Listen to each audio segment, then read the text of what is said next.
Google Scholar is a free academic search tool that allows you to search across a very large body of scholarly literature, including journal articles, conference papers, theses, and a small number of books. Because of its broad coverage, it is often one of the first academic search tools people choose. Unfortunately, Google Scholar provides fewer ways to sort through all those results compared to academic library databases. For example, you cannot directly filter results to show only peer-reviewed articles.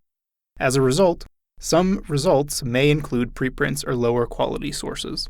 Since Google Scholar contains so much, it's important to look beyond the first page when making a search.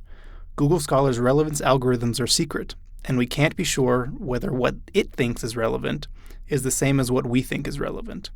Since there's so much stuff in Google Scholar, even a small difference can cause big impacts, which might leave useful information on the second, third, and fourth pages. When you do find a useful article, you can quickly locate similar research using the links under each result. Clicking the Cited By link shows newer articles that reference that source, while related articles find similar publications. Google Scholar also includes an advanced search feature. This allows you to build more precise searches using techniques similar to Boolean logic, such as and, or, and not. It also allows you to limit by author or publication and set date ranges.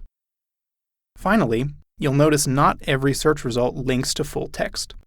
You can get more full text access by linking Google Scholar to your university library.